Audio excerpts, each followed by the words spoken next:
सबाल खैर दोस्तों, मैं हूं आदिल खान आज़ाद। आज है 3 जुलाई 2026 और आप देख रहे हैं आज़ाद बोल इंडिया पर middle east morning news.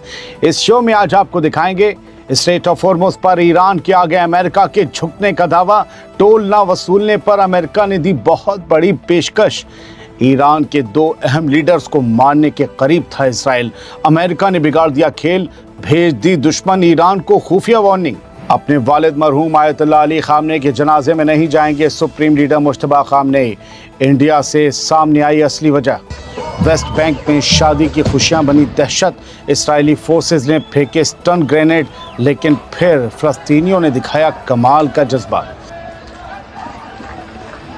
Lebanon के सदर जोसेफ औन का इसराइल को सख्त और दो टूक जवाब, कहा आईडीएफ को सरजमी का 1 इंच भी नहीं देंगे हम।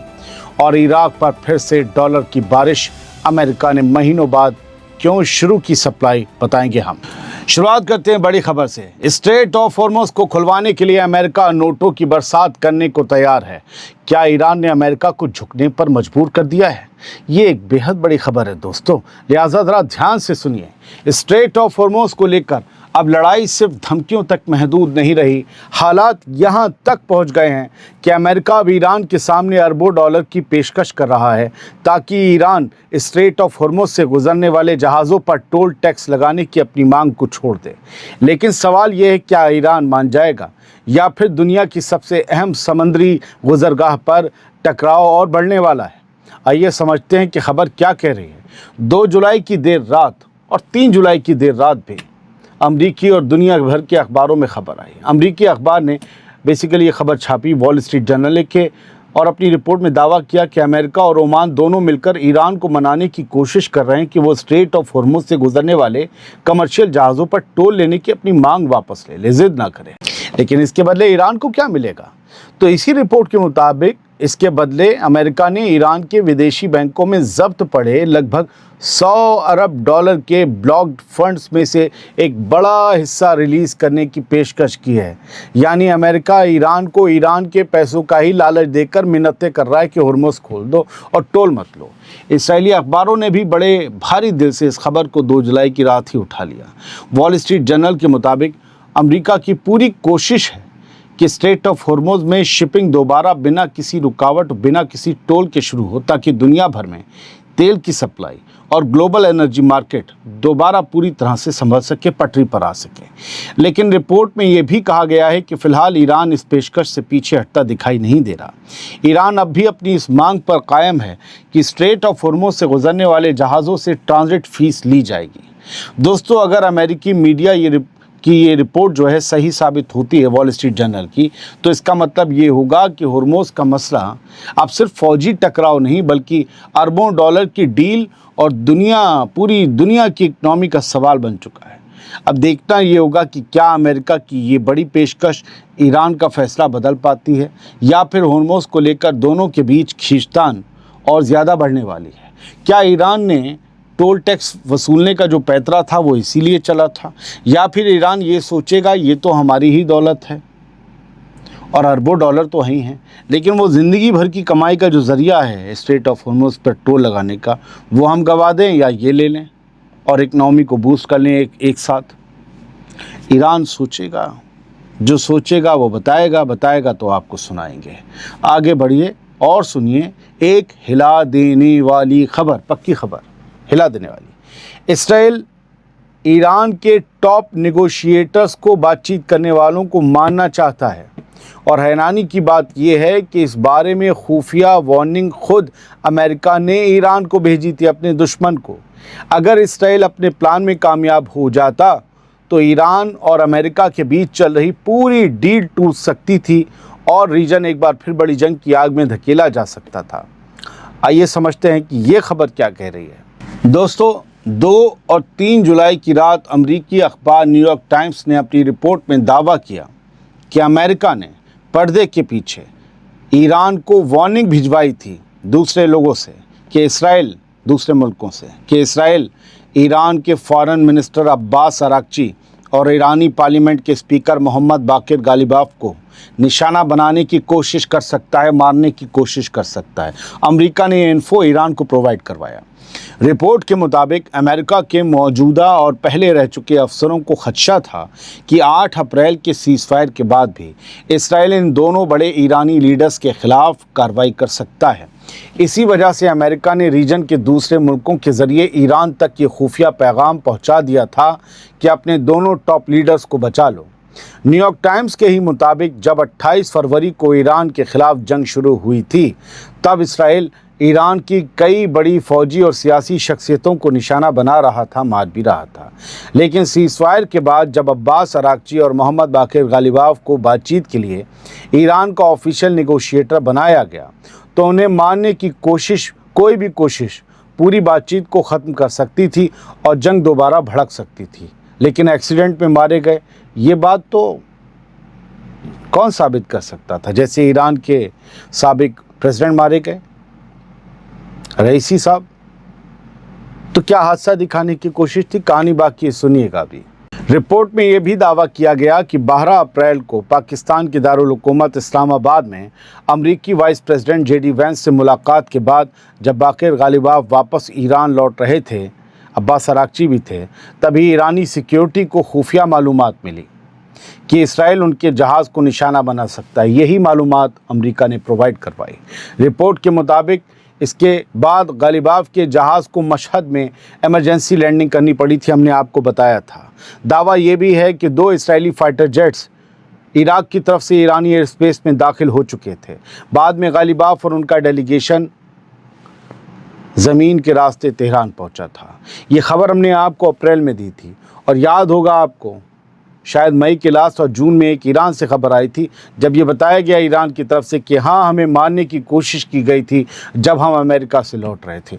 और अब वो बात पूरी द न्यूयॉर्क पोस्ट खोल रहा है कि ये अमेरिका ने मालूमात प्रोवाइड करवाई थी ईरान को। तब जाकर बाकिर गालिबाफ और अब्बास अराक्ची की जान बची। अमेरिका नहीं चाहता था और तमाशा हो, लेकिन नेतन्याहू को तमाशा जंग का पसंद है। दोस्तों, अगर न्यूयॉर्क टाइम्स की रिपोर्ट सही है तो इसका मतलब ये है कि उस वक्त ईरान और अमेरिका सिर्फ बातचीत ही नहीं कर रहे थे, बल्कि अमेरिका को इस बात का भी डर था कि कहीं इसराइल ईरान के टॉप नेगोशिएटर्स को रास्ते से हटाकर पूरी डिप्लोमेसी को दोबारा जंग में ना बदल दे, क्योंकि माना जाता है कि बेंजामिन नेतन्याहू की सियासत तब तक चल रही है जब तक जंग का माहौल बना रहे। एक बड़ी खबर और है दोस्तों, वो भी सुन लीजिए। ईरान के सुप्रीम लीडर मुश्तबा खामेनी अपने वालिद मरहूम आयतुल्लाह अली खामेनी के जनाजे में शामिल नहीं होंगे। ये खबर इंडिया से आई है, लेकिन ईरानियों के मुँह से सुन लीजिएगा किसने कहा है। इसकी वजह लगातार मिल रही सिक्योरिटी से जुड़ी धमकियां बताई जा रही कि खामेनी साहब नहीं जाएंगे अपने वालिद के जनाजे में। इंडिया में ईरान के सुप्रीम लीडर के नुमाइंदे आयतुल्लाह हाकिम इलाही ने 2 जुलाई की रात इंडिया टुडे मीडिया ग्रुप से बात करते हुए कहा कि इसराइल की तरफ से लगातार मिल रही धमकियों की वजह से मुश्तबा खामेनी जनाजे की रस्मात में मौजूद नहीं रह पाएंगे। लीजिए, ईरान के सुप्रीम लीडर के नुमाइंदे ने ही कह दिया। रिपोर्ट्स के मुताबिक कुछ दिन पहले इसराइल के डिफेंस मिनिस्टर इसराइल काट्स ने मुश्तबा खामेनी को कत्ल की धमकी दी थी। इसके जवाब में ईरान के फॉरेन मिनिस्टर ने वार्निंग दी थी कि अगर ऐसी धमकियां जारी रहीं तो ईरान उसका बेहद सख्त जवाब देगा। दोस्तों, आयतुल्लाह अली खामेनी 28 फरवरी को अमेरिका और इसराइल के हमले में शहीद हो गए थे, जिसके बाद से ईरान की नई लीडरशिप मुश्तबा खामेनी लगातार सिक्योरिटी अलर्ट पर हैं। उनकी जान को ख़तरा भी बताया जा रहा है। पर मुझे लगता है कि इस तरीके से ऐलान कर देना या करवा देना, इसका एक पहलू ये भी हो सकता है कि बेहद खामोशी और सादगी के साथ मुश्तबा खामेनी अपने वालिद के आखिरी रस्मात में किसी एक शहर में 4 से 9 जुलाई के बीच किसी एक शहर में शामिल हो जाएं, और इतने लोगों को, लाखों लोगों का जमावड़ा होगा, उसमें पहचान पाना या डिटेक्ट कर पाना मुश्किल होगा। हालांकि उनके पास, इसराइलियों के पास बहुत डिटेक्शन के बहुत आला इक्विपमेंट्स हैं, जैसा उन्होंने आप पहले भी निशाना बनाया, आप जानते हैं। लेकिन फिर भी शायद इसे बहुत ज़्यादा स्क्रीन पे नहीं लाया जाएगा कि मुश्तबा आ गए, वो देखिए। बहुत खामोशी से हो सकता आएँ और हो सकता है ना आएँ। बढ़ते हैं आगे। ईरान ने स्ट्रेट ऑफ हॉर्मुज़ से गुजरने वाले दुनिया भर के जहाज़ों को एक बार फिर से सख्त वार्निंग दे दी है। ईरान ने साफ लफ्ज़ों में कहा है कि जो भी जहाज़ उसके तय किए हुए रास्ते से हटकर गुजरेगा, उसके खिलाफ फ़ौरन और सख्त कार्रवाई की जाएगी। ये 2 दिन में दूसरी बार वार्निंग दी गई है। सवाल ये है कि क्या अब हॉर्मुज़ में आखिरी फ़ैसला सिर्फ ईरान का ही चलेगा? आइए समझते हैं। ईरान के खात्मा अल-अंबिया सेंट्रल कमांड ने बयान जारी करके कहा है कि स्ट्रेट ऑफ हॉर्मुज़ से गुजरने वाले तमाम जहाज़ सिर्फ ईरान की तरफ से तय किए गए शिपिंग रूट यानी समुद्री रास्ते का इस्तेमाल करेंगे।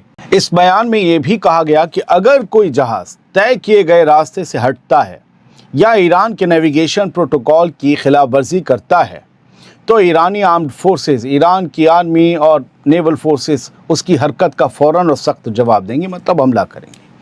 ईरान की ये वार्निंग उस वाक़ये के एक दिन बाद आई जब एक कंटेनर शिप ईरान के बताए हुए रास्ते के बजाय दूसरे रूट से गया और गुजरते हुए उथले हुए पानी में फंस गया।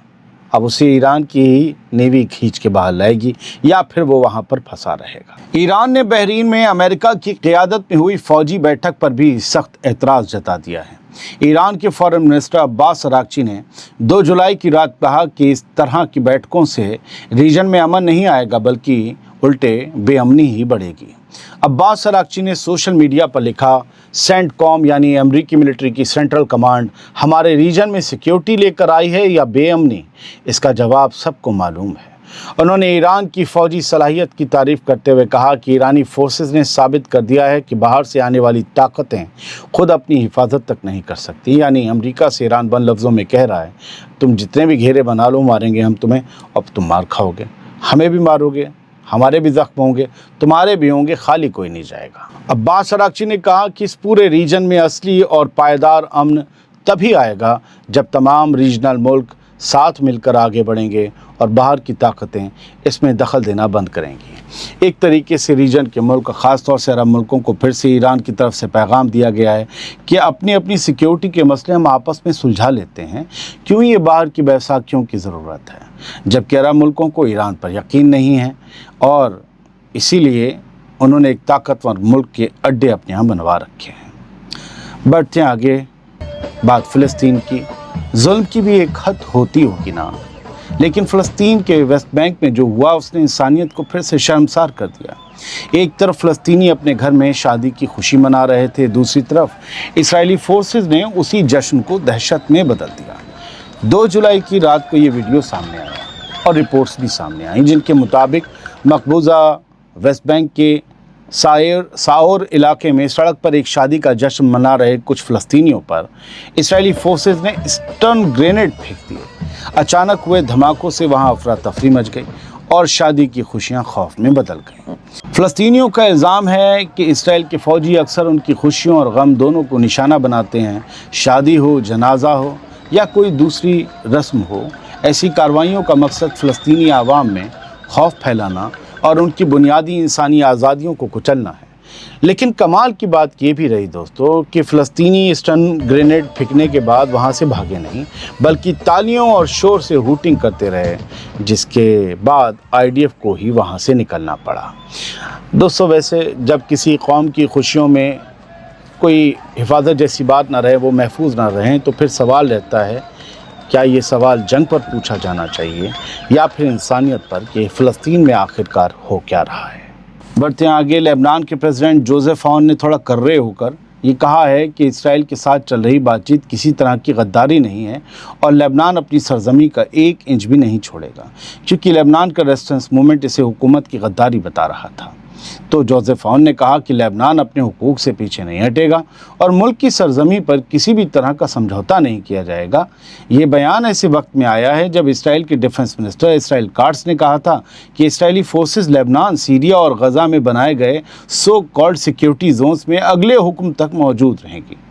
यानी लेबनान की क़यादत ने, लीडरशिप ने साफ कर दिया है कि बातचीत अपनी जगह है, लेकिन सरजमी के मसले पर किसी भी तरह की रियायत नहीं दी जाएगी। जबकि हिजबुल्लाह कह रहा है कि इसराइल साउथ लेबनान की ज़मीनें कब्ज़ा लेगा। सोशल मीडिया पर बात हो रही कि साउथ लेबनान को बेच दिया लेबनानी हुकूमत ने। तो ये कह रहे हैं जोसेफ ऑन, हम गद्दार नहीं हैं, हम बातचीत कर रहे हैं, ज़मीन नहीं देंगे।